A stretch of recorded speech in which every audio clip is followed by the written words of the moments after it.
రానున్న రోజుల్లో ఈ ఆలయాన్ని మరింత అభివృద్ధి చేయడానికి పటిష్ట చర్యలు చేపడుతున్నాం.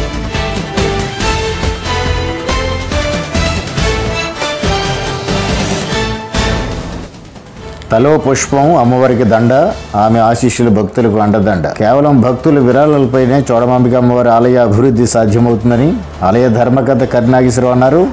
అనకాపల్లి జిల్లా అచ్యుతాపురం మండలం చోడపల్లిలో వెలిసిన చోడమాంబిక అమ్మవారి పుట్టుక మహోత్సవాన్ని ఈ నెల 7న నిర్వహించారు. పండుగను ఈరోజు నిర్వహిస్తున్నారు. అర్ధరాత్రి దాటిన తర్వాత అమ్మవారి దర్శనాలు ప్రారంభించారు. 14 గ్రామాల ప్రజలు పండుగను జరుపుకుంటారు. అనకాపల్లి, విశాఖ ఉమ్మడి జిల్లాల నుంచి భక్తులు వస్తున్నారు. ఈరోజు సాయంత్రం ఆలయం వద్ద సాంస్కృతిక కార్యక్రమాలు ఏర్పాటు చేశారు. ఆలయం వద్ద ఉచిత ప్రసాద పంపిణీ, ఉచిత అన్న సమారాధన, విష్ణు దంత వైద్యులు ఉచిత వైద్య శిబిరాన్ని కూడా నిర్వహిస్తున్నారు. భక్తులకు ఎలాంటి అసౌకర్యం లేకుండా ఆలయ కమిటీ సభ్యులు ఏర్పాట్లు చేశారు. కేవలం భక్తుల సహకారంతో విశాలమైన ఆలయం నిర్మించుకున్నాం. నిత్యం దర్శించుకునే భక్తుల సంఖ్య పెరుగుతూ వస్తుంది. అందుకు తగ్గట్టుగా ఆలయ ప్రాంగణాన్ని తీర్చిదిద్దాల్సి ఉంది. కాస్త సహకారం అందించాలని కమిటీ సభ్యులు కోరుతున్నారు.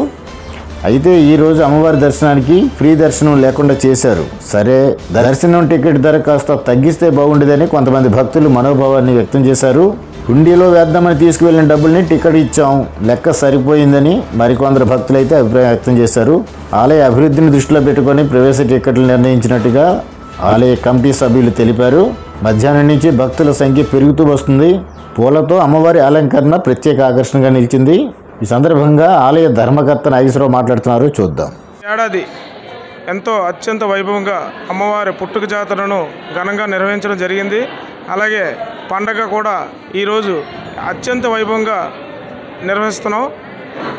రానున్న రోజుల్లో ఈ ఆలయాన్ని మరింత అభివృద్ధి చేయడానికి పటిష్ట చర్యలు చేపడుతున్నాం. దాతల సహకారంతో ఈ ఆలయాన్ని ప్రహరీ గోడతో పాటు మంచి పార్కును కూడా ఏర్పాటు చేసి ఎంతో అందంగా తీర్చిదిద్దడానికి గ్రామస్తుల సహాయ సహకారాలతో, పెద్దల సహాయ సహకారాలతో ఆలయాన్ని మరింత అభివృద్ధి దిశగా ముందుకు తీసుకెళ్ళడానికి సాయి శక్తుల ఆలయ కమిటీ తరపున చేస్తాం. చోడమాంబిక ఆలయ నిర్మాణానికి దాతల సహకారం ఎంతో అవసరం. దాతలు ముందుకొచ్చి సహకరించినట్లయితే ఆలయాన్ని మరింత అభివృద్ధి చేయడానికి ఆలయ కమిటీ ముందుకు వెళ్తుంది. గతంలో ఎంతోమంది దాతలు ముందుకొచ్చి ఇంత ఆలయ నిర్మాణానికి కృషి చేశారు. అలాగే రానున్న రోజుల్లో కూడా ఈ ఆలయాన్ని మరింత అభివృద్ధి చేయడానికి దాతల సహకారంతో ముందుకు వెళ్తాము. ఈ జాతర విజయవంతం కావడానికి ఎంతోమంది భక్తులు సహాయ సహకారాలు అందించారు.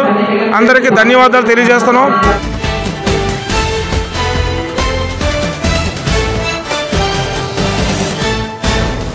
ఊర్లో ఏ కార్యక్రమం నేనే కాదు, ఎవరు చేసినా మనం సహకరించాలి. దాన్ని మనం కూడా సిద్ధంగా ఉండాలి.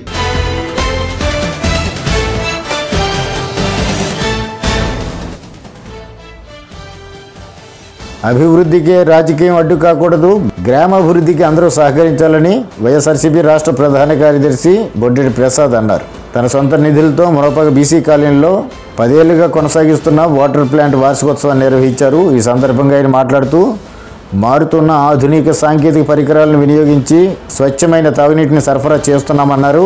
భవిష్యత్తులో నిరాటంకంగా సేవలు కొనసాగిస్తామని చెప్పారు. ఈ సందర్భంగా ఆయన మాట్లాడుతున్నారు. చూద్దాం. ఎవరి లోపల వచ్చినా, ఏ కోణంలో వచ్చినా ప్రతి ఒక్కరు కూడా గ్రామ అభివృద్ధి దిశలో అందరూ ఒక ఏకాభిప్రాయంతో ఏకదాటిపై ఉండాలని, ఆ రకంగా ఉన్నప్పుడే గ్రామానికి మంచిదని చెప్పి నేను వ్యక్తిగతంగా భావిస్తున్నాను.